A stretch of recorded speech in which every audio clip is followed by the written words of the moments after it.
Hello and welcome to this podcast edition of Sam's Alternatives with me, Sam. Episode 23, I'll be chatting to, of course, James Tubbo and Frosty from Ballarat Metal band Distorta, who released Mean What You Say, can you believe, 2 months ago, back in April this year. Just going to jump on a few minutes early because there's a lot to get through. Heaps of new releases been released since last episode, gigs coming up, interviews coming up, so lean in, drop Pendulum, also All Monsters Are Human, Vicarious Obsessions. We've also heard brand new songs from Echoes in Eternity, EPs from Fire Roots, Red Temples, Alt Earth, Ruin Nation, Tailor-Made Rejects, Devilskin, Deprivation, Fourweather, Harrowway, Nicolas Cage Fighter, the list goes on. There's been that many new releases this week and in the last week or so. Of course, brand new releases still to come this week include So-So, Carly Jewel, also Alara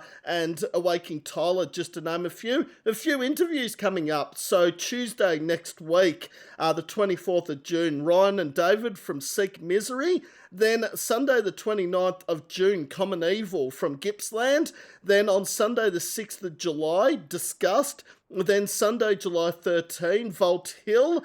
Then on Thursday the 17th of July, we've got Alpha Cult. And of course, Tuesday, July 22, Neil and Dane from OCD Band, among others coming up.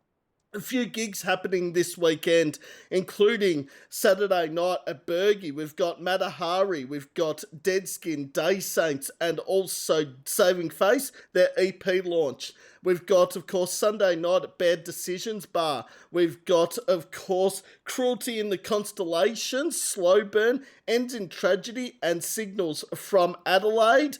We've also got Thursday, June 26th at the Lansdowne in Chippendale, New South Wales. Mass Control, Horsepower, The Chain and Iron Mind. And then, of course, on the 3rd of July at Last Chance Rock and Roll Bar, we've got Druid, Glow, Liar, and also the band that is Lean In, who, funnily enough, are just announcing their release of Pendulum. All right, Jim is in the lobby from Distorta, so I'll let Jim in and we'll get this started, as they say. Hello, Jim. Hello. Hey. Oh, hello. I've got all three. Sorry. Here we go. That was a bad start to the interview, Sam. I thought it'd be three different, my internet's playing up really badly already. I don't know what's going on there, but, of course, Jim, also Tubbo and Frosty from, of course, Ballarat Metal band Distorta. Frosty's also in Fall and Resist. And, yeah, Sick, should I mention as well? Thank you. Love your work, guys. Your music's awesome. I can't believe Mean What You Say has been out 2 months already. Yeah, time's flying. Yeah, it's doesn't seem that long ago actually, but in saying that, it's a song that's been around with us for quite a while. So yeah, it's surreal, really. Yeah, well, I thought it was only like 3 weeks old, to be honest. I was sort of like, hang on, it can't be the 1st of April that Mean What You Say dropped. And then I went back through my Spotify bio of Distorta and 1st of April 2025. Yeah, that's it. She's ticking along with it. That's a fun track for sure. Yes. For those that actually don't know, Frosty's the newest member of Distorta as well. It's only been of recent times that Frosty's now part of Distorta, so that's awesome. Yeah, it's an interesting story actually, because Jim kind of strong-armed me into filling in for one of the gigs. and then he was like, oh, you might as well come down for another jam, mate. Why don't you just, we'll just come down and have another jam. And then eventually it was, now do I need to look for another guitarist, or you're gonna stay on board? And yeah, I mean, we're just having lots of fun. Like, yeah. It's just great. I mean, they're a good bunch of blokes. I mean, we dabbled with the idea a while ago, but I was too busy, and we're always too busy. But you're only as busy as you make yourself, I suppose. So, but it's been a good fit. Yeah, absolutely. Yeah, and having known each other for quite, we've done numerous gigs over the years, and yeah, sort of bit of a brotherhood thing down here with Ballarat and the metal band. So it was an easy ask, really. Yeah.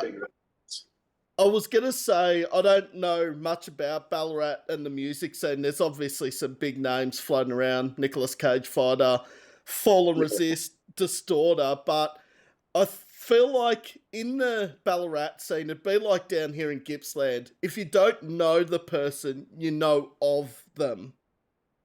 Yeah, very true. Yeah. It is actually weird. I do remember the first time that you have someone come up and go, wait a minute, you're from that band? You know, and it's like, I am. And it gets really weird when it's out of context. And it's the same with Distorta. The exact same thing happens. People always say, oh, I know Distorta, hold on, you know, and it's like, No, because when I saw the news that Frosty was joining Distorta, of course, I'm like, I know that person. He's in Fallen Resist. But didn't put two and two together. Absolutely, yeah. One of the big things with the new person joining the band was not just being able to play, but fitting in, being a good bloke, good fella he is. Frosty. But yeah, just someone who sort of gets our stupid humour and fits in and has a bit of fun. Like we're not don't take ourselves too seriously and like to have fun and muck around. Obviously want to play well when we play live, but when we jam, there's a fair bit of muck around goes on. Frosty's seen my crazy dancing and whatnot, so it's a bit of fun. That was the main thing, having someone who sort of also serious about playing the music, but not too serious, sort of to It's quite funny actually, because me and Tubbo have known each other since school, and we have our own sort of, I don't know, the way we communicate with our own sort of lingo and mannerisms and that we have towards each other. And the other two guys in the band are sort of caught onto that and been around a while. And Frosty walks in and does a jam with us, and we're doing all these silly things, and he's just looking at us like, what the hell? What's going on here? Like, oh, that's right. He doesn't know what we're doing. I'm drinking a beer, but you'll know it's a King Parrot stubby hole, so it's still metal. Good band, and another band I am in love with. Like, there's so many Aussie bands, honestly, at the moment I could say are my favourites. I think King Parrot would easily be my top 3 favourites right at the moment of Australian metal. Doing big things. Huge things. I mean, they've toured overseas. They've played with Pantera when Pantera were over here for Knotfest, and I mean, yeah. And I saw King Parrot years ago at Unified down in Gippsland back in 2017, and they were starting to get a name for themselves, and since then have just blown up Australia, literally. Yeah. They've done everything right, haven't they? But they're hard working too, very hard working. So we actually had a conversation about this before, about how bands like them, how they put in so much work, and it pays off, at that level. So they deserve everything they get. Yeah. And I think oh, sorry, you go. No, you're right. I was going to say, Youngie's just a lovely, lovely bloke. I bumped into him in a number of different ways in different places, and he's just such a good guy to deal with, and and it's credit to the scene. I think that's the thing with the people within the scene, particularly sort of Victoria in general. I only say that because I don't know as many interstate. I know a few in Adelaide and some other places, but not so much. But I know it's such a brotherhood here. It's everyone sort of looks out for each other, and it's great to see. And people like Youngie sort of lead the charge, on this sort of stuff. And I think the important thing about this is that we're all in it for the right reason. We're all in it for the same reason. There's no competition. We're all in it to help each other out and have bands become successful and get ahead in life. Like, I mean, I know there aren't many bands out here in Australia, or not many that I know, that think, oh, I'm not going to help out a struggling band or a band that maybe needs some guidance. I think, but you're right, Frosty, like in Victoria, I feel like we're just this big group of bands, big group of scene that wants to see other people succeed. Yeah, definitely. Yeah, couldn't agree more. And I'm not sounding biased because I'm talking to a regional Victorian band and I'm from regional Victoria, but someone said something very interesting to me a couple of weeks ago about it's a lot more fun and banter with regional bands than some Melbourne bands. And I hadn't thought about it at first, but I feel like this person was Ez from Space Goat, who obviously is from Bendigo. Yeah, no, as well. Yeah. And I feel like, yeah, the regional bands I've talked to, it's felt like I've just known them for 50 years and can have a laugh and a bit of shit talking for hours on end, which I get the feeling, not hours on end for this interview, but I feel like there's going to be a lot of banter throughout this interview. Hopefully, yep. That's what we do. Yeah. I've got to be honest, guys. I do take myself seriously a bit when it comes to this, but 9 times out of 10, I'm here for the shit stirring and the banter and all that, more than the seriousness. Life's too short. That's Yeah, it. great. That's it. We jam occasionally in between, just hanging shit in each other. Well, mate, Or me doing a stupid dance or doing something stupid. it's actually Pretty common. it happens quite a bit. We'll jam and we'll start off. We'll have good intentions of doing all this stuff, and we'll jam for a bit, and then we'll have a quick break, and then before we know it, it's shit. We're running out of time here, like because obviously you can't play too because we do full band sort of thing, amps, everything. It's not like we're through headphones or anything, so there is noise restrictions. So we've got to get through it, but we quite often hold ourselves up by just mucking around and getting sidetracked. But but that's all part of it. Yeah. And there's got to be the fun part of it. There's the seriousness part, and then there's the fun part. Yeah, That's it. Yeah. That's life in general, probably, actually. Not just in music, in life, like work, anything in that life. Yeah, exactly. Yeah. Well, of course, Jim, Tubbo, and Frosty. The interview's pretty easy. It's just I ask a bunch of questions to Distorta, find out a bit more about the band. But the fun part is, at the end of the interview, Frosty, Jim, and Tubbo have the floor and can ask me something they've always wanted to ask. So, We'll put you on the spot. Yeah. oh no, I've been asked some pretty weird and funny shit actually over the last 20 odd episodes. Last week was the funniest, I think, when someone asked me what's the weirdest thing I've actually seen at a live gig. And it's something that I've never been asked before. And the answer was someone playing a game of Uno during a mosh pit at Unify. That's dedicated. Actually, to we did that at what was that burger bar in Melbourne? We were playing That's we weren't too. Yeah. We weren't in the mosh pit. No, we were no, back playing. We were playing while we're getting ready to go on They stage. just had cards on the table, so I thought, why not? Yeah, got to be competitive. Our singer Divvy's very competitive, so yeah. Think Always you got gonna be. draw 2, reverse. Oh crap, we're on next. We better stop playing.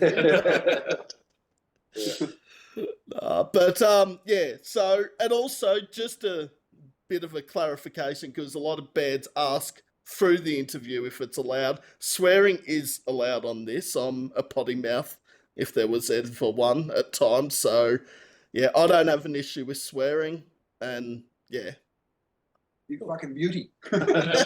Oh, fuck. We've already started. Lucky our bass player's not here. I regret saying that. You're on like Donkey Kong. Yeah. Oh, yes. I like the thing when you upload the episode and somewhere on the page when you upload it, it said, is this suitable for kids? And I'm like, 9 out of 10 times, it's not suitable for kids. This will be uploaded tomorrow as well, so I will send you the link sometime tomorrow morning, and a Spotify playlist featuring Mean What You Say and a few other Distorta songs will feature on it as well. Yeah, Excellent. cool. Thank you. Appreciate that. Love Distorta. I loved both your EPs, but Dead Man, I don't know why, it speaks out to me more than the previous EP. I think... Yeah, I love Dead Man from start to finish, and went back and listened to it today, as I always do with the bands I interview, and Like, I could actually listen to this again after the interview's done. Yeah, right. Yeah, That's that's good to hear. Yeah. Good to hear. Awesome. Thank you. Thanks. No worries at all. Well, the first question off the cab is, how did Distorta form as a band? Well, myself and Tubbo were, as I said, we've known each other since secondary school, some Paddy's boys. So, and we were always, I think when we first met, he was in a band and I was in another band and whatnot. And anyway, we got chatting. We started a cover band back when we were 15, 16 or whatever. And we were in that band together for quite a while. And then, we went our separate ways after a while. And then always stayed mates, but never, I stopped doing the band thing and all that. And Tubbo went to... I was playing in the Rycatchers, which is a Ballarat band, been around since like 97. I think they started, and I was with them from early 2000s for about 17 years. 15 years till 2015 when we finally decided to call it quits. And then, Jimbo had about, 100 songs written. I went around to a party at your joint one night and he showed me all these songs he had written and said, I wouldn't mind sort of playing a few of these. So when Rycatchers, I knew they were finishing up, Jimbo just lived about 500 metres around the corner at the time, which was handy. So, I dragged the drums around and he sort of started playing a few of the riffs. I learned a couple of songs and started from there. And I think Dave was the bass player was the next one in. He was a friend of Jimbo's brother at work. He played with a fairly big band back in the 90s, or reasonably big, called Bad Karma back in the 90s. So I think their claim to fame was, I think they toured over with Megadeth and stuff over in Europe or something on a tour over there. So Dave come in, and it was a bit of a sort of rotating mix for a while, wasn't it? We had a couple of different guitarists, a couple of different singers. And who we ended up with myself, Dave, and we only had one guitarist for a while, didn't we? Yeah. I did the solo guitars for a while, and then I don't know. We kind of never had plans to really set out and do an album or anything like that because it was just mates sort of catching up. And then once we started recording songs, we're like, well, actually, we might be able to do something here. And we got a band together and did a few gigs, and then we got our last singer, Craig, who was very well known in Ballarat as he was in a band called ASIO and more of a cover band singer, and he was a really good clean singer. Great singer, clean vocals. So we never actually pictured ourselves with harsh vocals or anything like that, which is kind of funny when you look back now. And then Craig sort of left. We just sort of stagnated for a while, and then we put the call out for a new singer, and we heard Dimitri, who we fell in love with his voice on the band Enemy Throttle that he was with. But it was his clean voice that was like, man, this guy can really sing. Like and then Tubbo chased him for a long time trying to hunt him down. And probably shouldn't say how we got him in the end. But he wouldn't respond to any of our messages on Messenger. We're thinking, he just doesn't want to know us. He's ghosting us. So we thought, I looked back through his Facebook, did a bit of Facebook stalking and saw a link to his girlfriend there. So I thought, I'll message her. Oh. So I said, look, a bit odd, but we try to get in touch with Denny, put an ad up about wanting to join a band in Ballarat. We came to get him in to try, and she goes, no, that's fine. I'll pass on. 5 minutes later, he rang Jimbo with a heavy Russian accent. Yeah, and the story is he still stands by it to this day that he had the messages on Messenger turned off.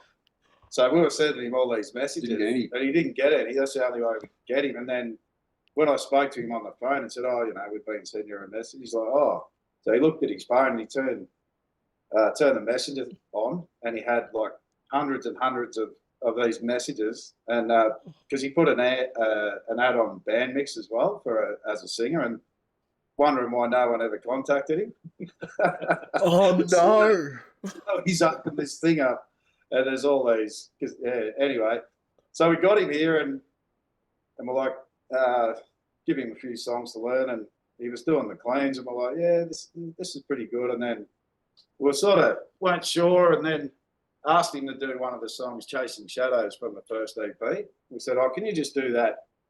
Just let it rip, go with the heavy voice, and just to make him more comfortable. We're never looking for a heavy singer. We're always looking for a clean singer to sort of replace Craig, who had the clean vocals. But yeah, then when he did that, well, instantly, like within a minute or two into the song, well, this is it. Yeah, Finally, this is what we just want. gave that energy to the songs that was sort of lacking a little bit, and me, Jimbo, and Dave looked at each other and thought, shit, this is we're on here. This is what we need. So then we decided also to get a second guitarist, just because a lot of the recordings, 2 guitars and harmonies and stuff. So, and we ended up going with Dom, who another good mate of mine at school. I was in a cover band with him before I was with you. So we were doing like Slayer and Metallica covers and Misfits and stuff like that. So we're doing all the usual stuff back in the early 90s that we're doing. So me and Dom knew each other from back then, and during COVID he moved back to Ballarat. He bought another house down here, moved out of Melbourne, moved back here. We're looking for guitars, and I thought, shit, he's in Chinese. He loves metal and he's a good guitar player. So gave him a ring, and he was wrapped to join because he loves playing. And that was that was it straight away. Fit in straight away. I knew he was a good bloke, so there was no issue with that. But then Jimbo got him addicted to buying guitars.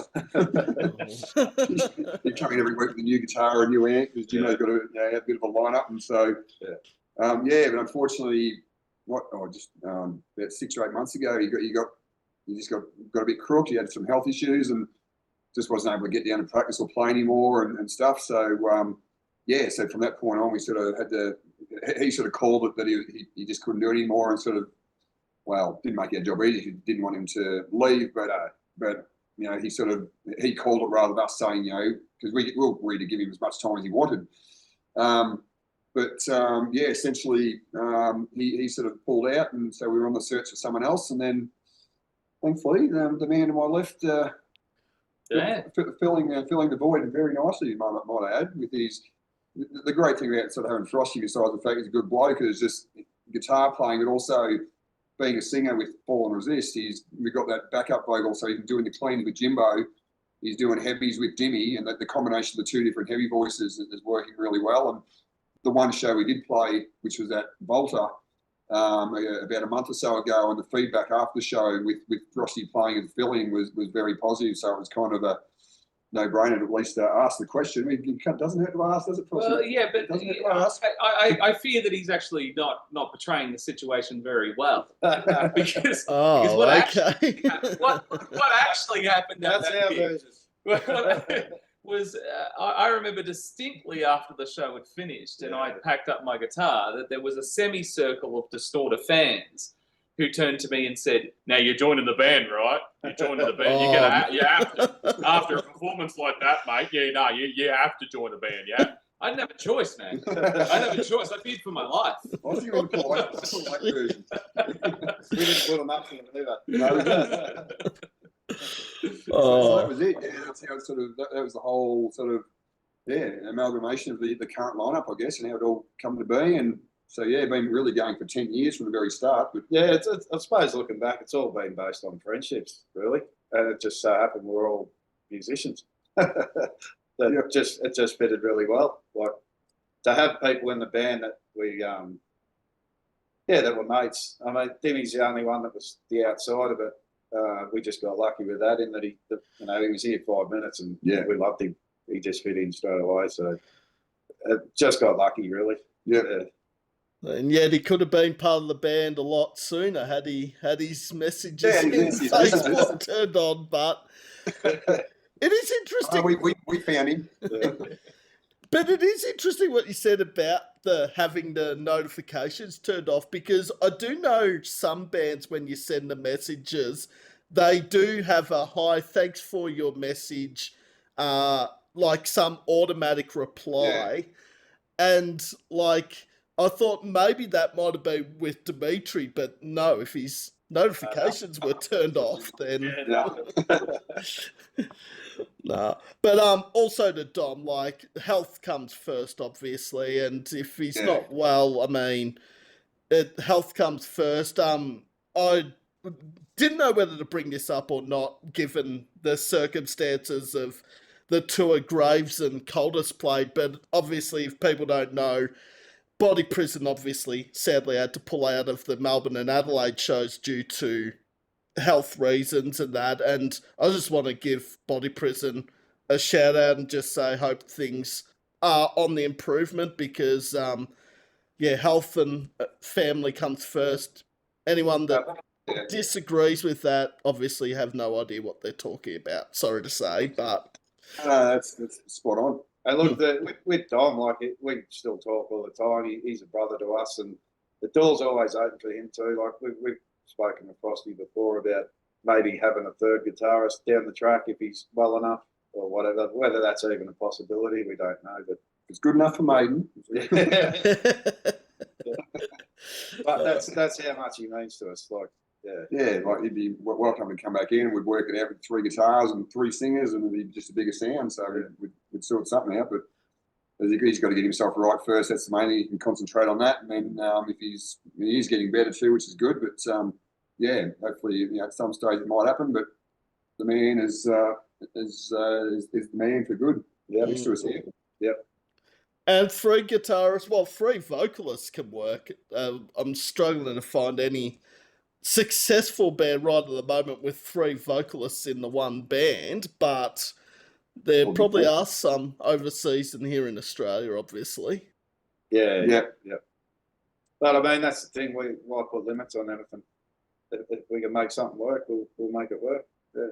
No, it's really interesting because in other genres of music, it's really standard. You know, anytime you talk about any hip hop or anything like that, they'll have guests come in from different areas and stuff like that. Like, there's nothing for them to have, say, 10 or 12 different people singing on one track. You know, it's actually really, really common. But for whatever reason in metal, it's got this sort of weird caveat around it. There's, you can only have one vocalist, or maximum 2, and the other one's got to be really different to the first one. Yeah. But it doesn't. I've never really understood, what the reasoning is around that. I think it's just sort of something that everyone's fallen into. But every time we play, the whole thing, it just makes sense. Like, Jim's voice is distinct, Jimmy's is distinct, mine's distinct. So we kind of have this, and I kind of flow between, Jim and Dimitri a bit, doing some of the backup screams, but then sort of doing the cleans as well, which I love. I mean, I don't get to do any cleans in Fall and Resist, so I do a little bit in Sick, which is great, but I don't get to do the sort of singy choruses and those sorts of things, and I love that about this band. So that's really cool. Now, not stalking Fall and Resist socials at all, Frosty, but I did see that a new EP is in the works on. Sometime in August, I think, 4th or 5th. August 5th. Yeah, indeed. It's been a long time coming, this one.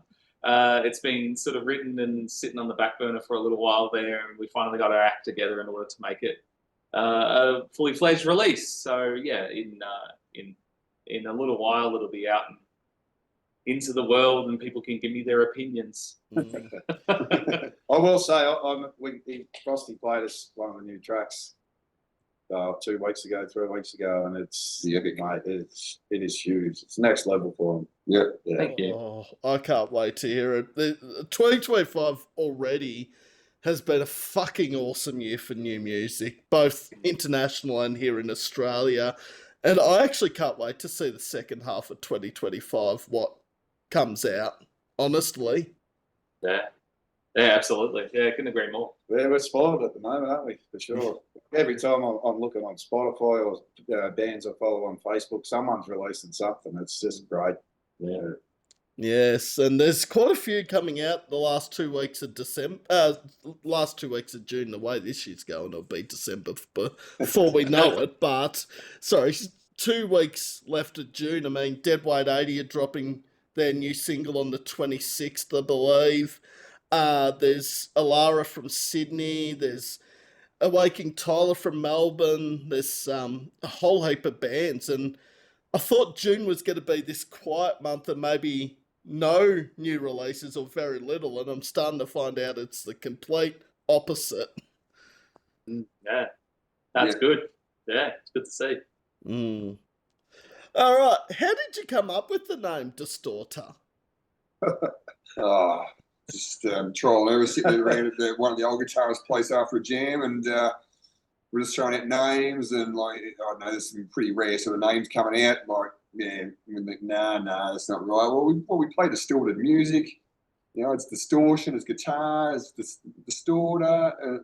You know, just I don't know. Someone just said distorta and just said, "Yeah." And Jim and I look at each other. That'll do. I think that'll do. Yeah. That'll do. And then we tried. We were like, all right, write that one down. That's the one we're gonna. And then we tried for another probably 2 or 3 weeks to come up, and we just kept going back to that. Yeah. That was it. Done. So then one of you almost drew up a logo for it. yeah, At one stage, and then like, yeah, logo looks good. It sort of fits well. So yeah, that was it. Stuck with it. Yeah, no big funny stories. There's no big storylines. Just throwing random words and names out there, and just all of a sudden we sort of come up with distort with an A on the end, and that was like, And then you get on Facebook and YouTube, and make sure there's no other bands called Distorta. And at the time there wasn't. There's been a few overseas in the last 12 months have popped up, but completely different style, I think, though. But yeah. It's almost impossible, though. It's almost impossible. We'll first, though. We'll first. It's just you just have to sort of go with the one and just build the brand that you've got and hope that sort of works. You know, that's all you can do. Yeah. I think finding a name that no other band has taken here in Australia or overseas must be one of the most difficult things to choose, because there are a lot of bands that have the same name here in Australia that do overseas, or very similar. Yeah. Yep. Yeah, very true. Yeah. Makes you wonder how some people come up with, like King Parrot, and like, what a name. I bet you there's a story behind that one, but I would shudder to think, or I don't think would have anything to do with the Australian bird, but who knows? It might very well do, for all I know. I've got my theories, but I'm not sharing them. Oh, no. I'd love to interview King Parrot. There's a lot of bands on the wish list, but a lot of them, look, they're not off the cards, but I think a lot of these bands that are wish list bands are actually touring a lot at the moment and probably don't have much time to do it. So yeah, but your name's out there now, mate. With what you're doing, everyone's knowing you, so might come for you. But it might not be as hard as you think. No. Yeah. But honestly, I would love to interview a big name, but I love interviewing the local and upcoming bands, because at the moment there's so many in Australia, from every parts of Australia. I mean, here in Melbourne there's Stax, Victoria, I mean, South Australia, Queensland, New South Wales. There's a whole list of bands you could pick. Yeah. And it's also nice to see Gippsland finally getting a bit of recognition now that a few of the big names are coming out of Gippsland, and everyone's like, oh, you're down, Gippsland way. And then they're like, oh, so the Ocean Sleeper guys and the Mirrors guys. I'm like, I know of them, but I don't know them very well as people. Yeah. But, I mean, Mirrors have shot up out of nowhere. Like, they supported Polaris only a couple of years ago. They've supported Error. They've supported huge names here in Australia and overseas, which is awesome to see. Yeah. Yeah. That's great. And obviously Ocean Sleeper on the Hellbound tour with, funnily enough, Polaris and Parkway Drive. I so wish I got tickets to that, but missed out like so many people. Yeah, I think Ez got tickets. Yeah, I was like, I don't know how she managed that, but she got tickets. Yeah. Maybe some deal with Heretic Frequency, maybe. Yeah, I don't know. Has to be. She's calling in favours, I reckon. Who doesn't Ez know? I reckon there's not one person in Australia that wouldn't know who Ez is through either Space Goat or Heretic Frequency, obviously. Yeah, she does a good job. Yeah, we love her. She's given us plenty of support on the radio show and sort of promoting us. So she's always been really supportive of us, which is great. Nah, it's good to see. We need more people like Ez doing that. Yeah, because absolutely.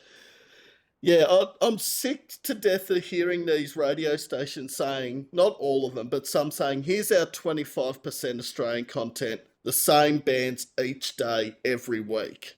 It's like, Yeah. no, you've got to think outside the box, play these lesser known bands from Australia, and then, okay, play some Grinspoon or Parkway or Silverchair, but mix it up. Yeah. Couldn't agree more. Yeah, like that in an ideal world, that's what would happen. Mm. Yeah, but it is hard, especially where we are in Ballarat. Like we've got one place to play in Ballarat now, like as far as live goes. So it's really hard to get your name out. But I don't see it improving anytime soon either. No. So No, and I think since COVID too, I think it's been a lot worse. I think one of the things, I mean, before COVID, I booked a lot of shows. I think I booked you guys a fair bit. And I was always big on booking bands that hadn't had a break, or hadn't had an opportunity to play shows. So I ran a couple of festivals. Blister was one, and the other one was Beyond Black. Beyond Black, yep. Which were both really great shows, and they were good. But after COVID, all of my contacts were gone. In all of the venues and everything, all the people that I knew were gone. A lot of the bands that I knew had broken up. And it was just a whole new landscape now. And I found it's a much harder market to crack for any band now than it ever has been before. And I think venues are, and I feel for them because they're actually pressured. They need to be making money and they need to have a business that's viable and everything. And they're literally taking a risk on every band that they book. So they do worry and they do stress about this. So how many people are you going to have through the door? And these are the sorts of conversations you end up having. We want a guarantee of 100 people through the door. And say, I can't guarantee that, man. Like, I don't know. Maybe, maybe not. And the other thing is that it's unpredictable, isn't it, boys? It's like some weeks you'll pull, 100, 120 people, and then other weeks you pull 25. Yeah. And there doesn't seem to be a rhyme or reason to it. Sometimes the footy influence. Yeah, the footy. Yeah. Friday night is a big game on in Melbourne. Or something. Yeah, but it is hard. It is hard to predict. And I think the other thing is that punters are sort of going, well, I could stay at home and watch telly or Netflix or something like that, or I could go and try to support a band, but it's going to cost me. How much is it for a pot now, boys? Like, $6 or something. It's like how much money have I got? I mean, the cost of living and all those sorts of things makes it really difficult for people. So it's not a good climate, unfortunately. No. So which is why things like this are really, really important for us to do because it gets our name and things that people like you that are actually pushing us out there and showing this is who they are and this is what they're like and they're approachable and you can connect with them and all these sorts of things makes a massive difference because we're fighting battles out there as everyone is. Yeah. And it's very interesting what you're saying there with, like, some weeks you get 125, other weeks you wouldn't even get a third of that. But it's also the fact of pre-sales, a big topic of discussion, because there's been a lot of gigs that have been cancelled because the pre-sale numbers haven't been what the venues had hoped for. And everyone's like, I'm just going to buy a ticket on the night. And it's just like... Ballarat's like that. You don't get pre-sales much at all. There's a few that'll buy them, but Ballarat is all just, they just wander up on the night and they pay. Like it's always been the way. We've never worried about pre-sales because, people just always turn up on the night. It's just the way it is. So... You might get some higher pre-sales if you're going to promote an album or something. Yeah. Then you might get higher pre-sales, but even then, it'll be a third of what you get on the night. Yeah. It won't be a huge majority. But I think maybe Melbourne probably hits that a little bit more. You get a little bit more of the sort of pre-sale action, but it doesn't. It doesn't translate well. We don't really get the pressure from the venues in Ballarat. Like, if we're not getting pre-sales before a gig, they're not sort of messaging us saying, the numbers aren't up, what's going on? I think also because metalheads drink. Yeah, exactly. That's the other thing. Like, you could only have 20 people in the room, but they've drunk enough for 100 people who would be coming and watch an indie rock band or something. You know what I mean? So you never have to really worry about it. They drink more than twice as much because they're in the crowd. Then someone slams them. They spill their beer. They got to buy another one. Get another one. Yeah. Drop that one. Yeah, it's always buying freshies, but But yeah, Ballarat's never been like that. Never had that pressure. But yeah, certainly I think it's more so from Melbourne venues wanting to try and guarantee a crowd, but you just can't. You can't Can't guarantee do it. it. It's very hard. And the thing I hear that people say, I'll just pay on the night, it'll be cheaper and all this. And like 9 times out of 10, door tickets are not cheaper than the pre-sale. It's true. Yeah.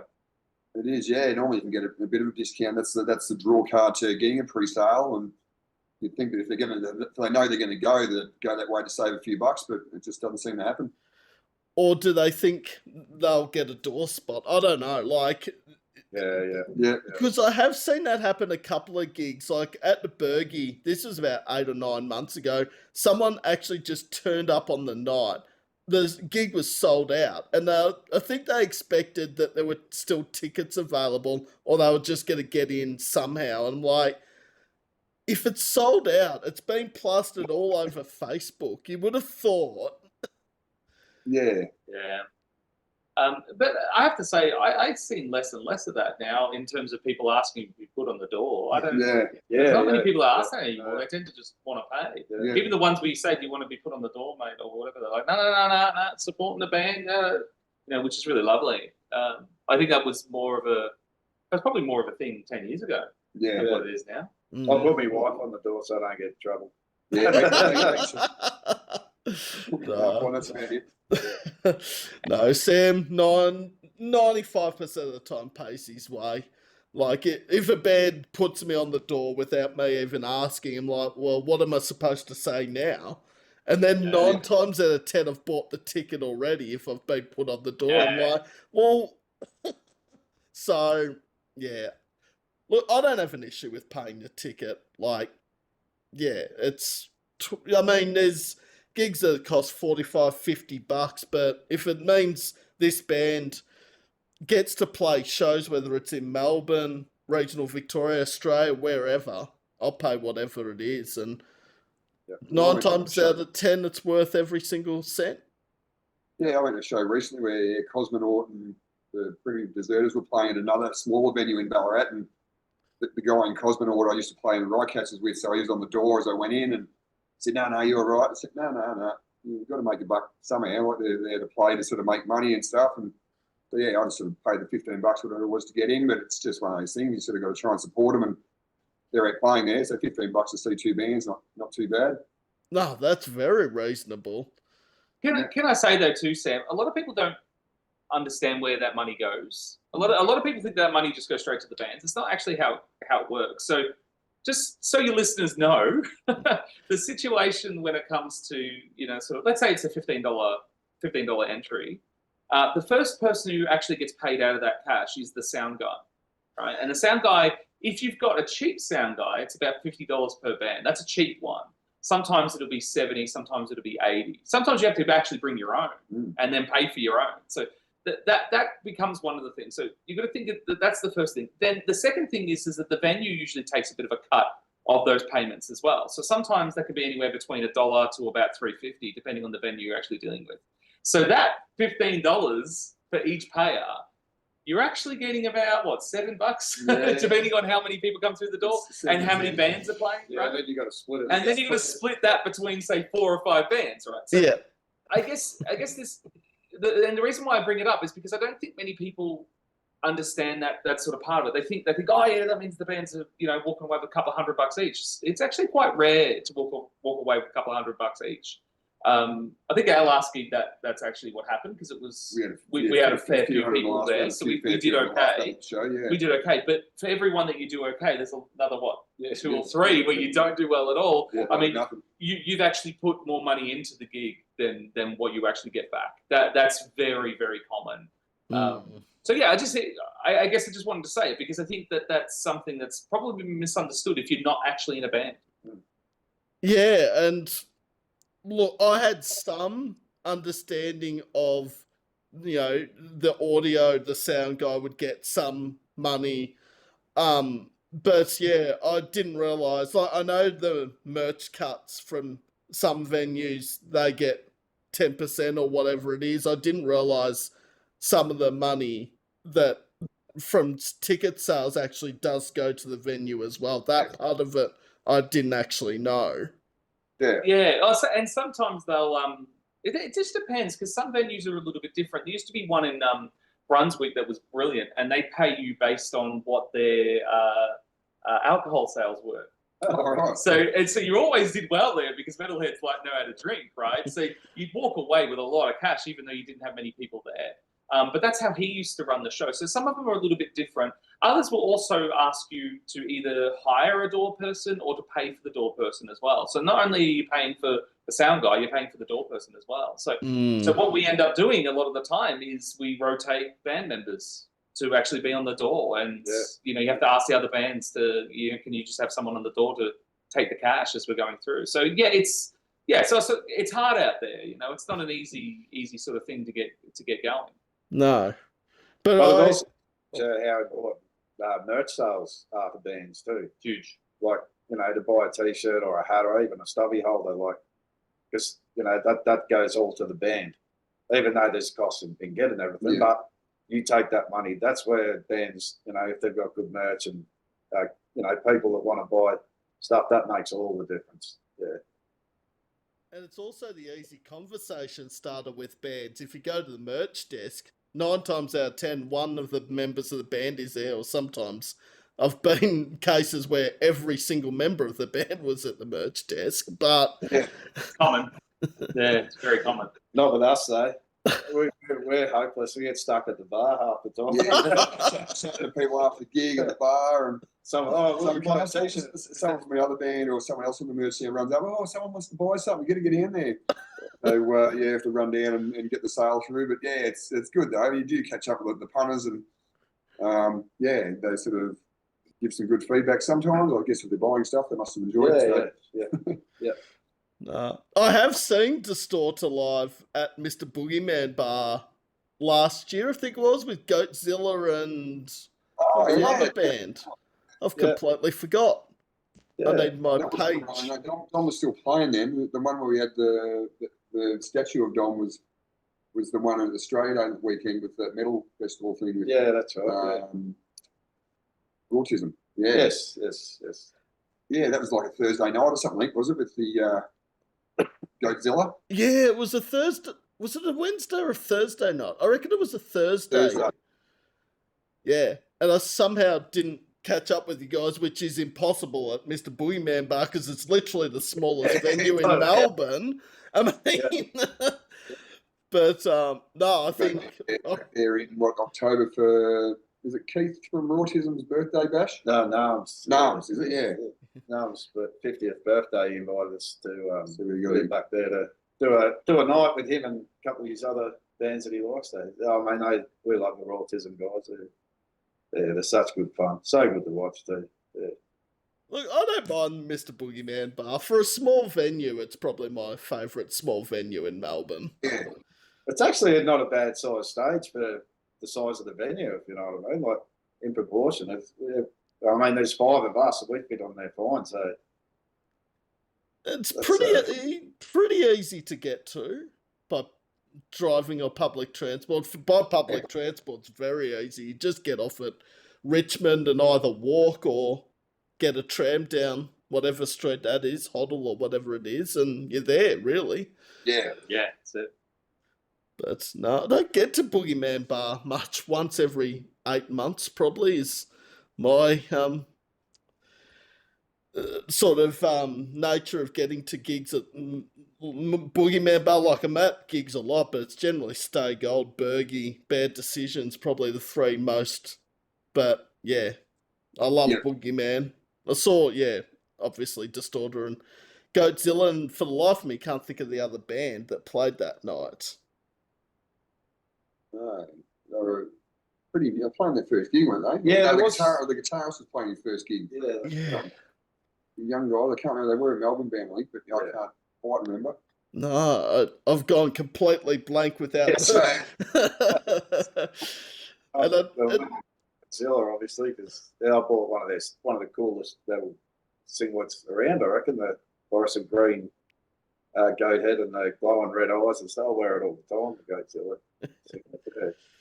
No, and interesting story about Goatzilla. The drummer of Goatzilla is also the drummer of Queensland / New South Wales metal band called Engraved, and for so long I didn't even realise it was the same person in both bands. So, Yeah. but then I He'd thought, be more than one band. That's it. All three. drummers in one band, it's unheard of here in Melbourne, isn't it?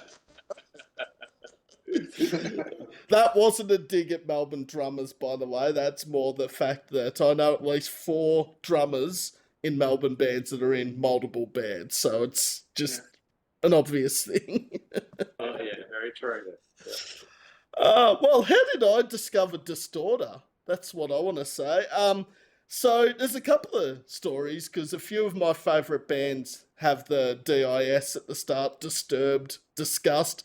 So I typed in Disgust in the Spotify search bar, and there's Disturbed, there's Disgust, then Distorta as the third option down. Yep. Clicked That's on how it. we came up with the name.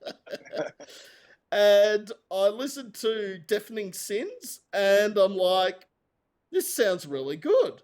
Went back, listened to both EPs, and said, all right, regional band, good to support Melbourne bands, but also regional Victorian bands, and the rest is history, really. Yeah, right. Oh, it's good to hear. Yeah, it's great. But yes, Spotify has its... I just thought of my question for you at the end. Oh, okay. Just got to remember it.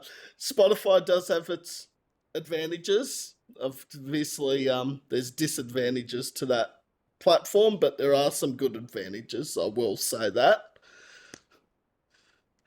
All right. Yeah. That's a tough one to comment, because Yeah. upset people if you answer that one wrong. So That's why Sam's shutting up about Spotify right about now. You tried to set me up then already. Next question. Oh, wait. What has the response been like for Mean What You Say? Yeah, really positive.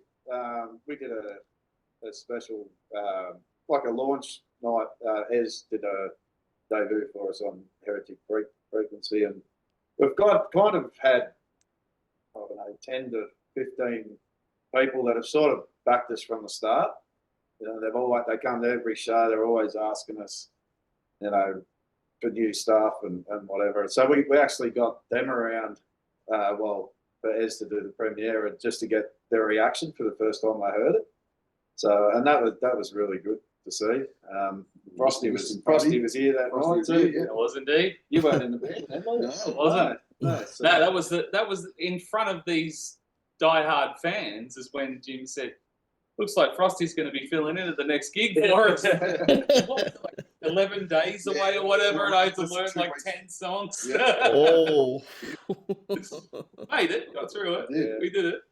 Yeah, that went down well at the listening party though. It said it got a good response, and gets a good response live as well. When you play it live, got a good groove that gets people into it. So yeah, it's been good. Yeah, it's tracking well too on the streaming devices and stuff. So yeah, it's just a song that we. God, how long we've been playing? Years. We've had like probably probably 20 or 30 versions of it since it started. How it's Wow. evolved.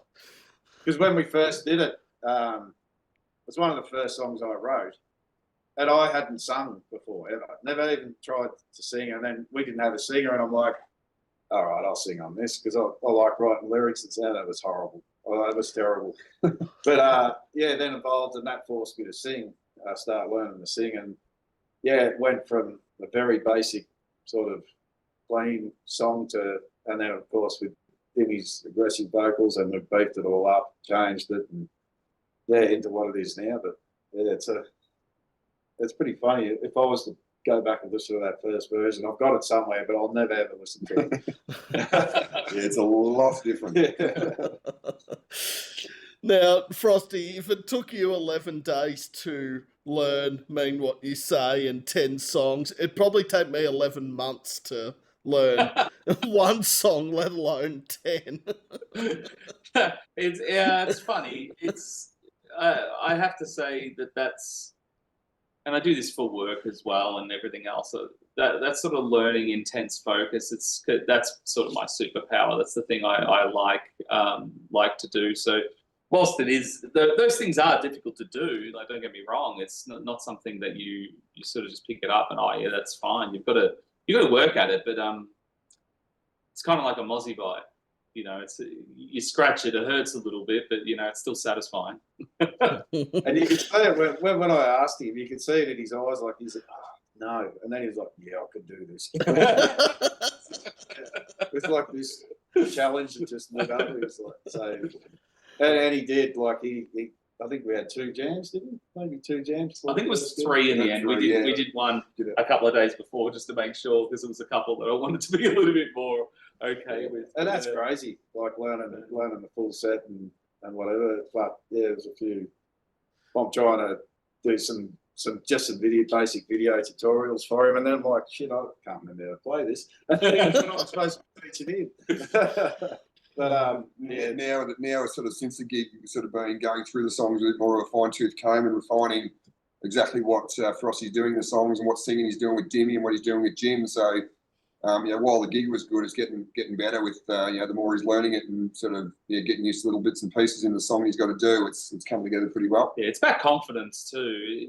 When you get on stage and you feel like, I know exactly what I'm doing. You sort of just let your body take over and just do whatever it is that to do, which is really lovely because you get to actually just look at the crowd and then, look at your bandmates and just sort of be in the moment rather than, oh shit, what comes next? Or what fret am I supposed to be on? Or, what's the lyric again? I don't remember. Like, if you've got it ingrained enough, it just becomes second nature. It's just something you do. It's not something you really need to think about. So once you get it to that stage, then there's no worries about it really. And there's never any pressure. Like with us, if you muck up, it's a laugh. It's not. Yeah, laugh it off and keep going. It's not true. Don't believe him. Yeah, really high standards. Well, actually, we kind of encourage each other a bit to muck up live, just so we can have a laugh. But sometimes Jim and I will have a harmonic competition to see whether you can play the whole riff with all harmonics, nothing else. All pitch harmonics for the whole riff. Yeah. Have you learnt the chord one yet? No. You got the chord one. And the whammy bar, pinch harmonics and the whammy bar. Yeah.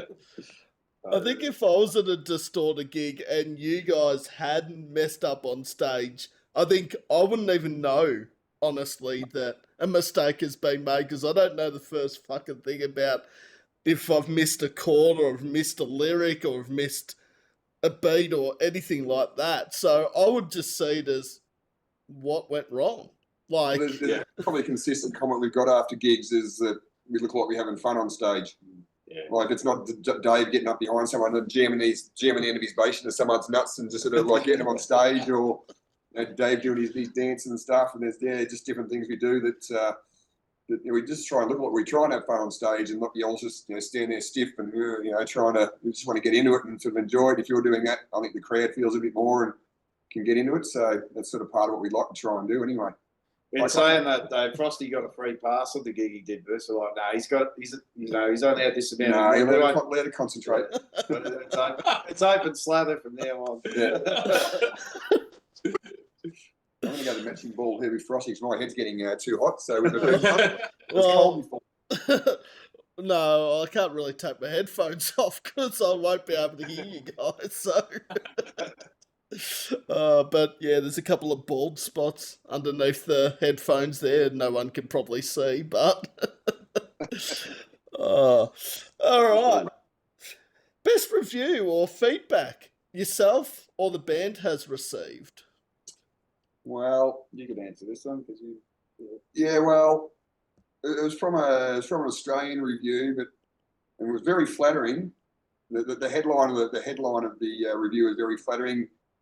Saying the new kings of Australian metal, and whilst we don't think of ourselves that way, we certainly found it very flattering to hear that, which was good, and got a very good review. It was like that was probably one of the better ones we got, and liking us for a lot of bands we like Bullet for My Valentine and Parkway and that sort of reference. And I think it referenced some Iron Maiden there. So all bands we love and grew up with that reference hearing sort of different sounds or relating some of our songs to that. So that was nice to hear. But yeah, we try and keep it a bit modest on sort of that. But yeah, that was good. We've had some really good overseas reviews. We're in a magazine, I think you've got it back there somewhere in bloody Denmark or something like that goes for the Devil in the Dust EP. That was the first one. And some good reviews through Germany and UK and stuff. So yeah, I can't remember all the stuff, but there hasn't been a lot of negative ones, which has been good. Like we were expecting, when you put stuff out, you're expecting someone's going to give you an absolute burst and hate it.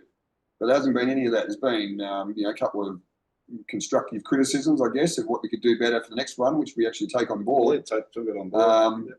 Just some of the production stuff, whatever, which we obviously we do ourselves. But other than that, it's been pretty good. We've been pretty happy with what we've got so far. So we thought you can't please everyone, but no, one of the good ones that comes to mind for me was one of the magazines in Europe. I can't remember which one did a review, and there was like 8 pages of just reviews of all these different albums and stuff. And a band I rate very highly is Evergrey. I'm not sure if you know Evergrey or not. But, I don't think I've heard of them. No.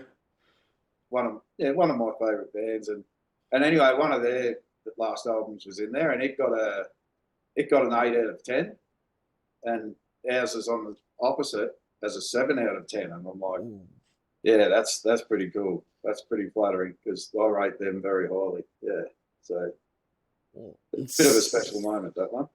That's very special, and 7 out of 10 is very impressive. That's well above average. Yeah. It sort of ranged, I think, pretty much the last one we got that I was seeing, I think it's like I think a 6. I think it was the lowest with one of the ones. But yeah, it's just been unexpected because you always expect that you put something out, someone's going to hate it. But yeah, happy with it so far. I think you're always your own worst critic as well. I mean, every time you do a recording or anything like that, the first thing you do is, we could have done that better. Yeah. We could have sung that better. We could have played that better. Could have done it like this. Could have done it like that. You just, and I'm always a massive advocate for this idea that art is never finished. It's just abandoned. Yeah. You get to the stage where you just have to say that's enough and move on with it. It has to be what it is. So it is difficult, isn't it? Because when you're sort of like, well, it's my art and it's my soul and it's my, that I've put out there, and people have to judge it and da. So you are putting yourself out there, and it can be really difficult. But at the same time, it's great to hear positive feedback about the things that you've done, and people actually understand what you're trying to do.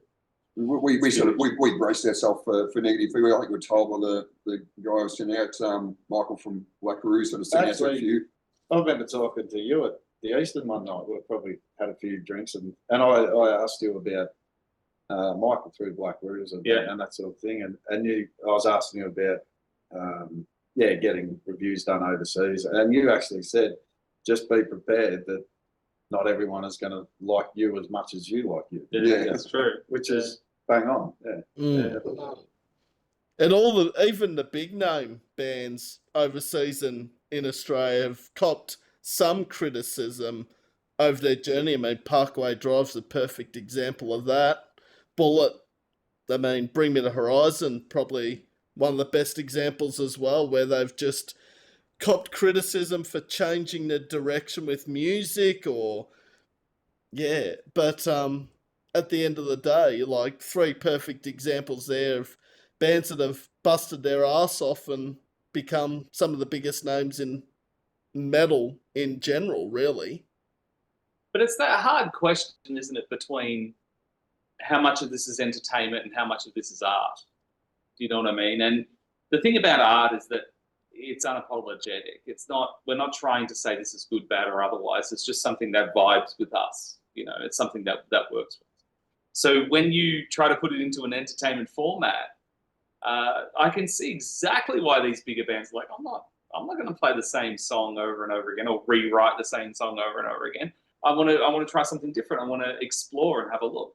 But yeah, at the same time, you get fans who are, I'm only here to be entertained, man. I don't want to see it any other way. And yeah, they just might not dig it. But I guess that's the risk you take.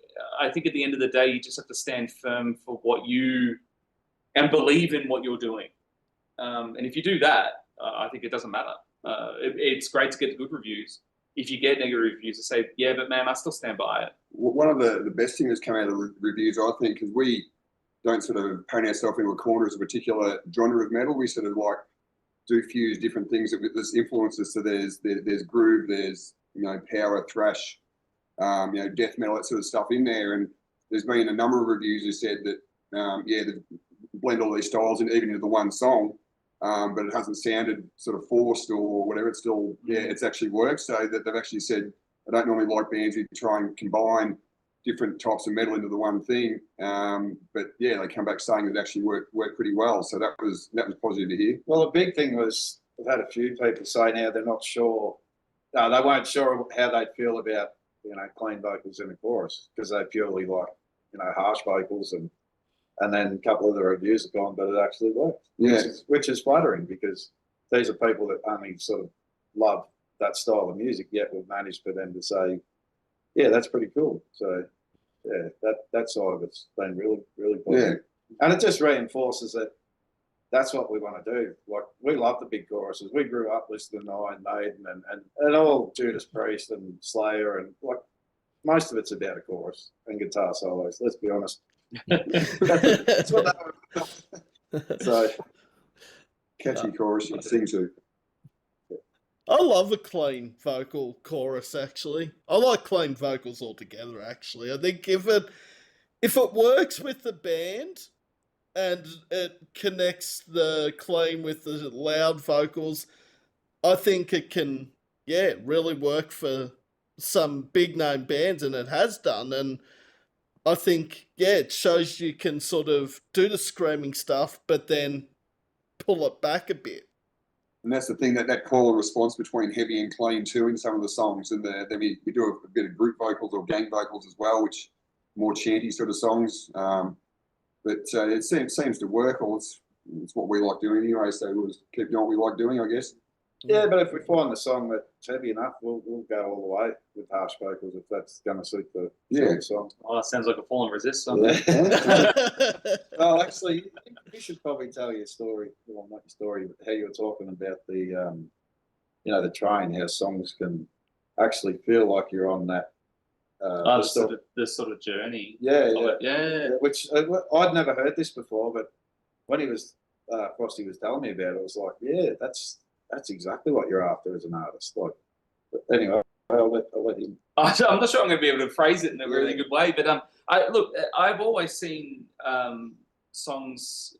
A lot of the stuff that I write, in particular, tends to be edgy seat sort of stuff. The stuff that makes you feel a little bit uncomfortable, a little bit uneasy, and it's kind of the emotion that I try to sit with a little bit. But I think songs are stories, and they tend to be this sort of train that sort of takes you from one place to the next. But you sort of have to start at this sort of point of the journey in order for it to make sense as to where you're going.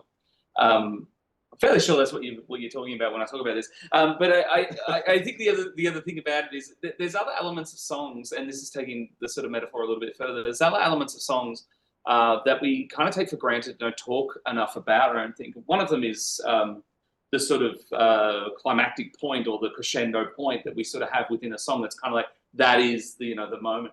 And I mean, the most famous ones are things like, Metallica's One, when you've got Darkness Imprisoning Me and all this sort of stuff. Like, there's heaps of those sorts of examples of that. But the sort of mini ways in which you sort of get to that point throughout the song, and you can have various times throughout them, is a really interesting and fun thing to explore, because you can do lots with this sort of journey idea that the song is more of a journey rather than just sort of a throwaway line or a throwaway riff. So, that's a really cool riff. It's like, no, you got to hear it in context. It's like hearing a little bit of the story, and you're not really getting the rest of the story. You need the whole thing. It's like walking into a room and just seeing a movie 30 minutes in and going, nah, dude, rewind it. You're not going to get it. And that's kind of the point, I think. Yeah. No, that's very interesting what you've just said, Frosty, though. Like, and I hadn't looked at it like that way, like how you just explained it, but all of it is true. I think this is too one of the reasons why people don't understand metal. And I think there's a few things to it. I mean, one of them is, to me, it's always just, it hasn't really been any different from like horror movies. You know, some people are into them, some people aren't. You know, I'm actually not much of a fan of horror movies, although I do like sort of thriller stuff. So I can get why people don't understand metal. But the first thing that they'll say is, oh, you can't understand what they're singing. And which never makes any sense to me, because if you have a look at Gangnam Style, I mean, most of the things in Korean, right, was the biggest song sort of that ever came out. You know, it's like billions of views. You know, so I mean, that just doesn't hold any water. This idea, I can't understand what they're saying. Okay, that's not really a thing. The thing is that it is a really harsh tone, right? That's what it is. It's intense emotion that we're trying to sort of communicate and get across, right? And some people just don't appreciate that part of metal. They just don't appreciate that, but nor should they have to.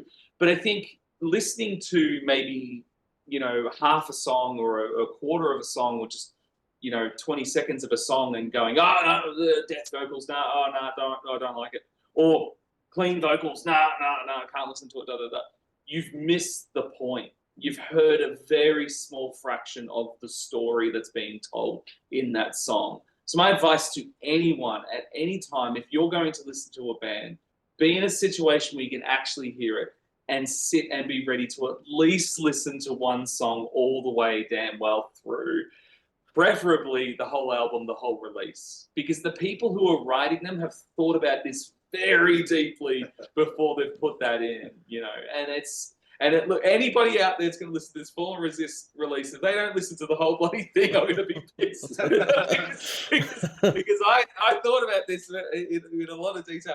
But it's really one of those things that there's so much work that all these bands go through. Like, we have so many bands that do so many amazing things, and I think we just owe them at least a good listen. You know what I mean? At least a commitment to that listen. And I've got to be careful how I say this and all that, but I think 30 years ago, it was a lot harder to listen to an album through at one time. But now we've got 5 or 6 platforms that we can listen to on our phones at our fingertips, whether it's Spotify, YouTube, Bandcamp, whatever the platform is. There really is no excuse to listen to a 5-minute song the whole way through, or even an EP the whole way through. But I don't know, some people just think, if I'm not grabbed within 20 seconds... But I think it makes it harder too, Sam. I mean...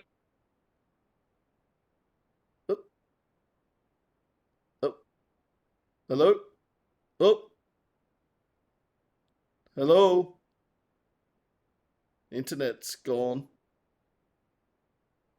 Hello? Hello?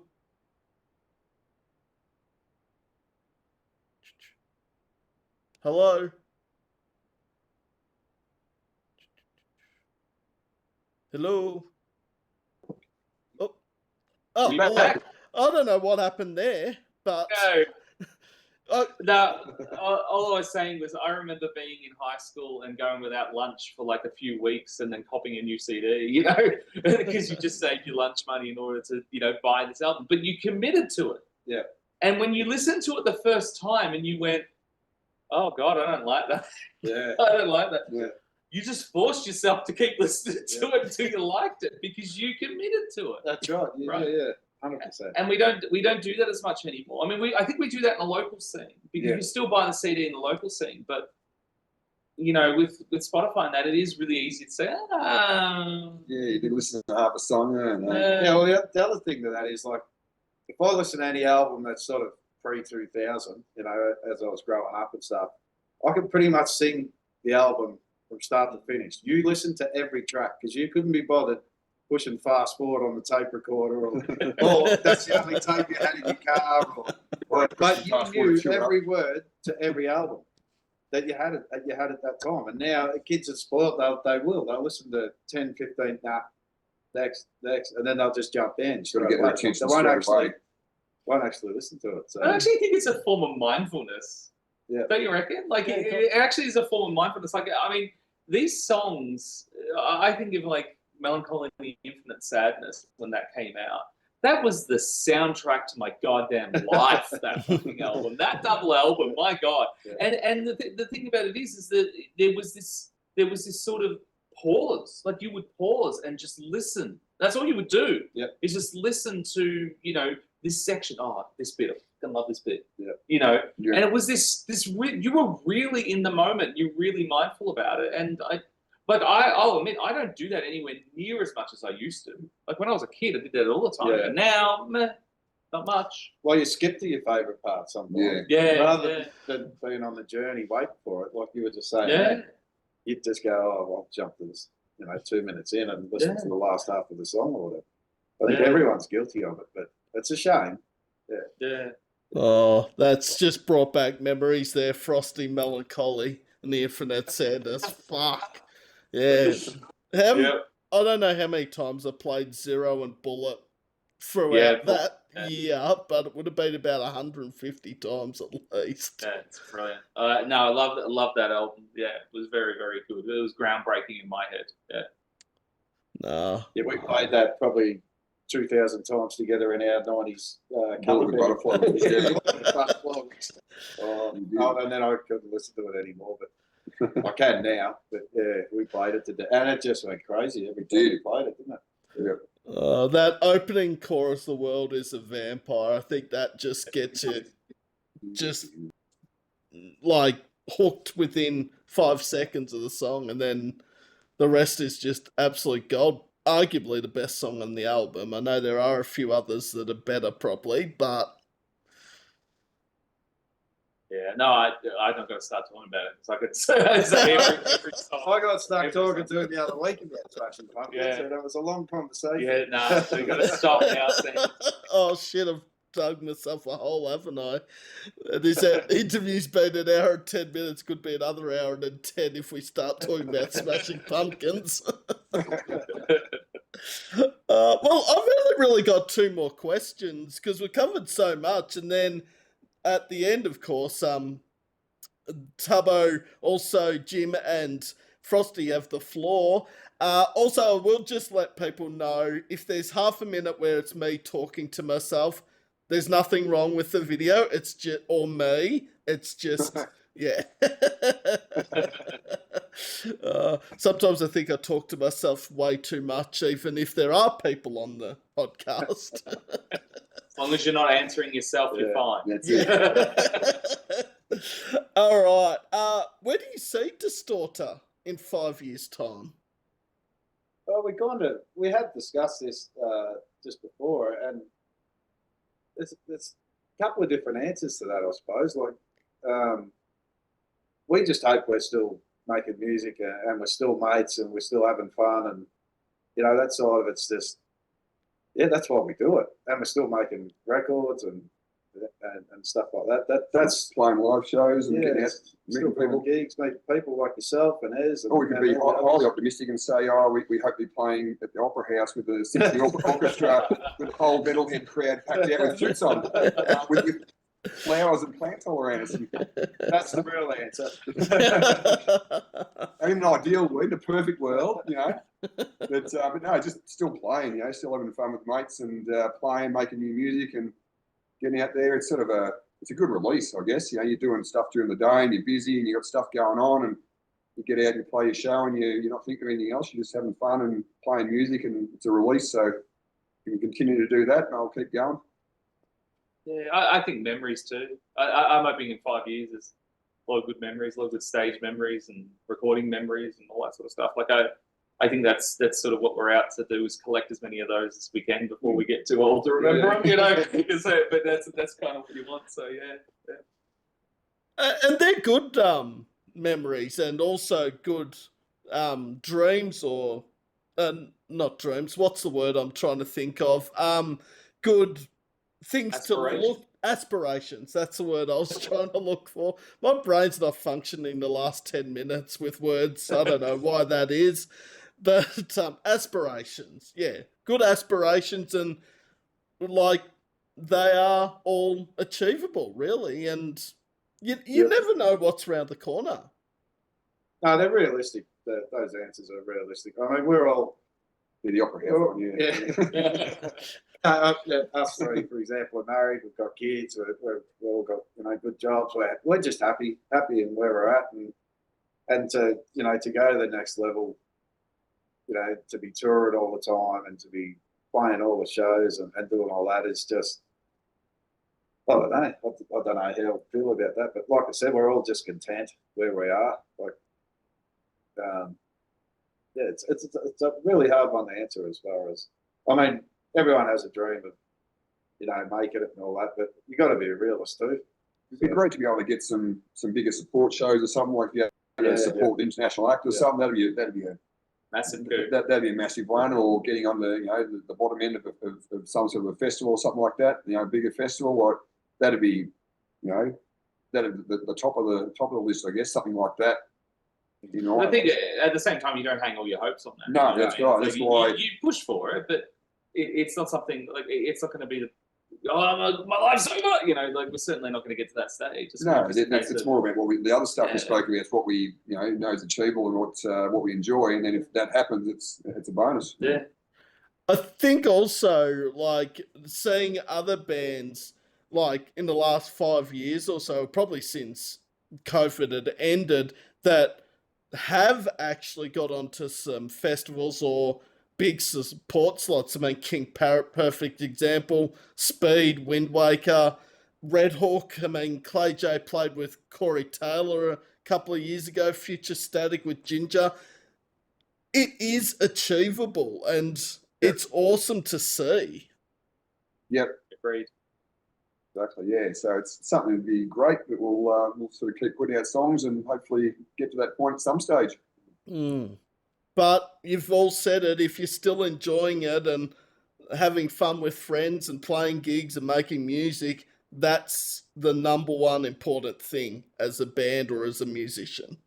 And artist is the word. I mean, just feel the need to write or to express yourself, and if that turns into a song or whatever, that's like an itch you can never scratch, really. Like, always trying to create something or whatever, and if you can do it with your mates, that's what it's all about. Jim and I have actually talked about this a fair bit because we're both writers when it comes to music, and it's interesting. Because I remember reading a book recently that was talking about this, and they're saying if you lose your music, you'll lose yourself.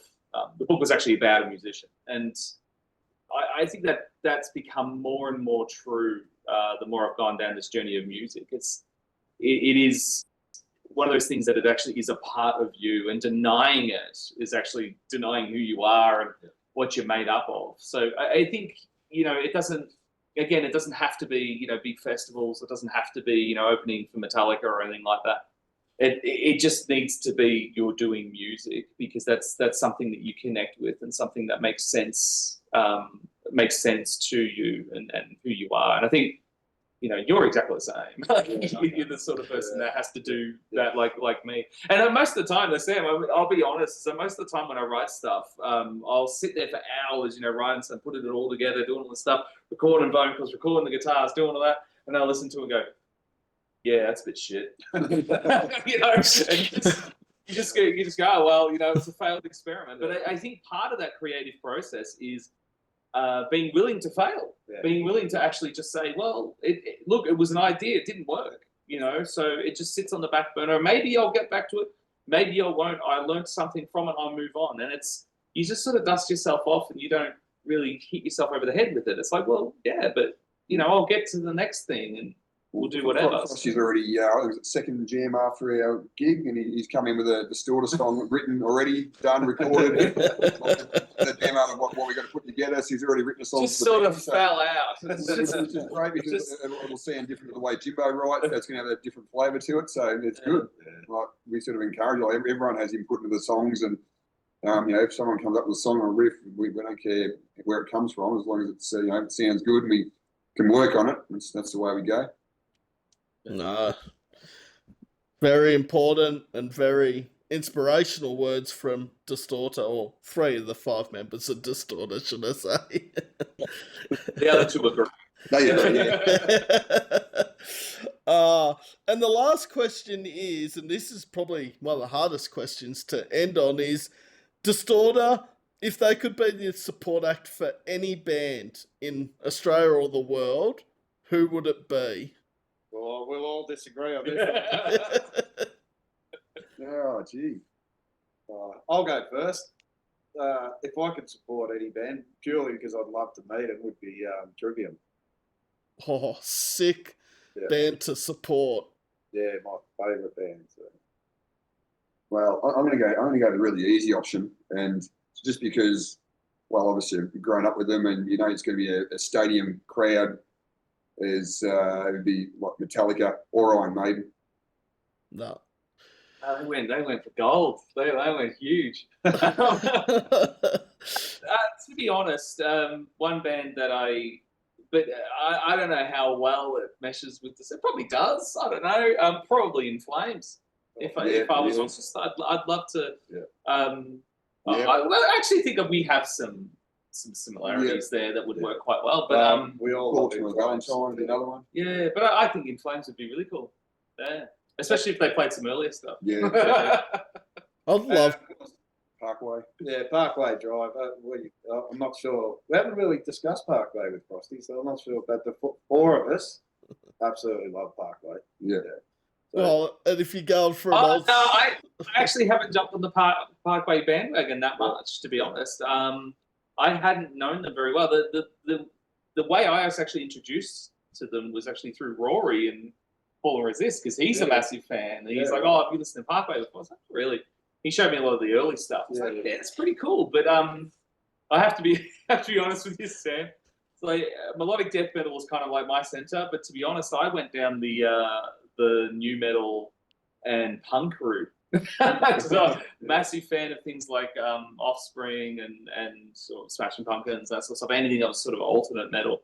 But yeah, I mean, I had my massive Limp Bizkit phase, and I had, I still love Korn. Oh my god, I can't get enough of Korn. There's nothing wrong with that. Every time we down tune jam, and there's a corn riff. There's a Korn riff that comes out. Bring it on, boys. Actually, we even did that at the gig, didn't we? On stage. We do our old school Metallica jams and Slayer. Yeah, absolutely, yeah. So I guess I went on a bit of a different tangent because there was a whole metalcore, which is really odd. Because all the bands that I'm in are kind of like metalcore. There was this whole metalcore phase that I didn't jump into as much as anyone else. I mean, I listened to things like August Burns Red and stuff like that. I did listen to As I Lay Dying a fair bit in their early days as well, but probably not as much as you would think I would, considering what I write, and the stuff I play. So it's interesting. Parkway's just great band. It's just never really been on my agenda. Well... There's so many Aussie bands I'd love to open for. Like, too many to mention. You know as well as anyone how many good Australian bands are around. So that's great. Yeah, there are stacks, and why not start at the top? Arguably the biggest band Australia's ever had, too, Parkway Drive, outside of probably AC/DC. But, no, I mean, Polaris, North Lane, in Wake, Thornhill, there'd be a whole heap at the moment. I could see. Alpha Wolf's getting pretty big. Oh, Alpha Wolf are huge now. Yeah. They were great. There was Good Things we went to earlier this year. I was in the middle of the crowd there with my son and his girlfriend, one of his mates and stuff, and they were crazy. It was great. It was one of my favourite shows of the day. Nah. They are, and their style of music, like, it is obviously heavy metal, but like they did what Sucks to Suck with Ice-T, which was a bit. But then again, Ice-T was part of Body Count. They were a metal band, so I guess it does add up in the end. But no, Alpha Wolf, I missed them on their tour with Malevolence the last couple of months. They've done a regional tour, and both nights I either had an interview or I was working. The ones in Victoria, I was like, crap. Yeah, Spew and they didn't come to Ballarat. They went to Castlemaine. Yeah. And we've got a gig going to do next week. Is it Make Them Suffer? I think it's playing Ballarat next week. Yeah. Going on to that one on the next Wednesday night, I think it is. Yeah, well, make them suffer. I'm trying to think who else is that Justice for the Damned and Gloom, I think? I think so, yeah, potentially on the same bill. Yeah. I think I've mixed up. I think Gloom might be playing the Melbourne show. I think I've got my bands around the wrong way, but it's the same tour. I think Hard as Murder is playing Ballarat in a month or two as well. Yeah, they play here often. Yeah. Oh, gee, Ballarat's getting bigger names than Gippsland are. Yeah. We got Alpha Wolf a few years ago. This is like 7 or 8 years ago, but I think that's probably the biggest get Gippsland's ever got. But yeah, that's well, Gippsland excluding Unify. Obviously, Unify got Parkway and Architects and Straight Through the Path, but I'm excluding festivals in Gippsland, obviously. Because then I could say, yeah, we've had Parkway, we've had Architects, but yeah, we'll leave that one. All right. Well, I can't believe it's been that long. It only feels like we just started. Fuck. Yeah, it was an hour and a half. Yes. All right. Well, now the tables get turned because Sam's now the question answerer person. That's still not the right term, but I think people get the gist of what I'm trying to say. So if Frosty, Tubbo and James have any questions they want to ask the interviewer, the floor's yours. Music related? Can be anything.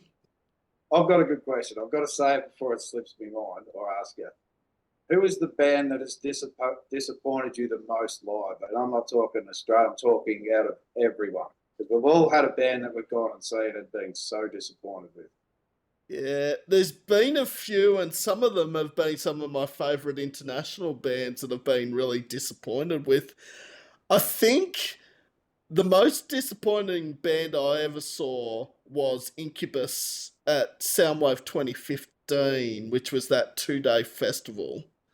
Yep. Oh, wow. Yep. That's a pity. Because I love Incubus, like anything off Make Yourself, Morning View, any of the old stuff. Brandon Boyd was just facing the drummer the whole set. Didn't face the crowd at all. I just think, I didn't pay $280 or whatever the ticket cost to look at your head. Yeah. They played live last year, didn't they? Yeah, I went and saw them live last year in one of the smaller tennis places with Margaret Court or something like that. Yeah, they were good. They were good then anyway. Because it's interesting, because I saw them a few years before that Soundwave, and they were excellent. So it might have just been Brandon Boyd was having an off night or something else going on. Yeah.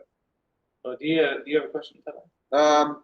Yeah, this is in depth. So just wait for it. What's your favourite breakfast cereal? I've been asked pineapple on pizza, onions on sausages and bread, whether it's underneath or on top. What's my favourite breakfast cereal now? Yeah. I don't know. Nutri-Grain, probably. Yep. There you go. There you go. It's good. Solid. All right, I got a question for you. Who do you think would win if Distorta and Fall and Resist had a fight? I'm screwed here, I think. Stinkers. I don't know. Well, I haven't met the outside of Frosty. I haven't met the Fall and Resist guys, so I can't really. Oh, they're crazy. They're all crazy. More to the point, which side should I fight on? Yeah, good question. I'll just say this, Sam. He's a black belt, just so we know. Okay. Well, in that case, I'd probably say Distorta because.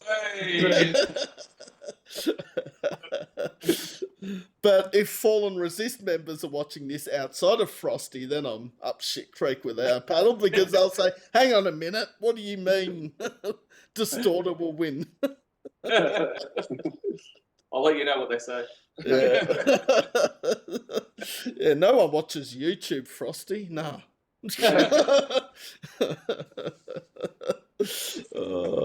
No, three very interesting questions, and three have never been asked before. That's... But no, this has been a whole heap of fun. I've loved every minute of it. Thanks, Thank you. Thanks for having us on. Yeah, we appreciate it. And the only part I don't like about interviews is the end, honestly. Yeah. Like, I'd love to hear more about Smashing Pumpkins for the next hour, but it is a school night, so... You'll need more than an hour. Oh, shit, okay. But Jim Tubbo Frosty from Distorta, it's been an absolute pleasure. Was that one hiccup halfway through, but yeah. One out of... Well, you didn't disconnect, funnily enough, so that was a good thing. So... Yeah. You'll just see Sam talking to himself for about half a minute, but... All good. Can we just say we really appreciate you, mate, and what you do for all the bands in Victoria and Australia wide. We're just lucky to have people like yourself and us, and that's really appreciated. Yep. Well, I'm happy to support Distorta and anyone out there. I love chatting to bands. 9 times out of 10, it feels like we've known each other for 20 years when we've only really known each other for 20 days. I don't know. It seems weird when I say that it's easier to interview people that you've never met or crossed paths with in person than someone you've known your whole life, because a lot of people think, wouldn't it be easy to interview someone you have known your whole life? And I'm like, nah, because you know their backstories. People you don't know, there's a whole lot of stuff you don't know, and it just gels easier, like this instance. Yep. Yeah, it's true. Yeah. And I'd have Distorta back on any day. Obviously not next week, but... You have to allot an hour for, what album? Smashing Pumpkins chat. Yes, absolutely. That's part 2. Pumpkins. But if you have not checked out Distorta and you haven't checked out Devil in the Dust, Dead Man, Mean What You Say, check them out, watch this interview, share the music, stream it, do all that. Bands do appreciate every single person that do it. Yeah, absolutely. Yeah. And can we say that we may have a new full album maybe end of the year? Yeah, maybe. So we're sort of hoping to get it out by the end of the year, but yeah, full, rather than EP, hopefully full album sort of end of the year, early next year. Oh, so watch this space later in the year, maybe. Yep, I mean, new stuff coming out. Yep. I can't wait to see more Distorta. Thanks, mate. Awesome. Cheers. Thanks, Sam. No worries, Tubbo, Jim and Frosty. It's been an absolute pleasure from Distorta, and we'll chat again soon. Good stuff. Sounds good. Thanks, mate. See ya. Cheers, mate. No worries. Catch ya. Have a good Tuesday night. You too. You too. Bye. Bye.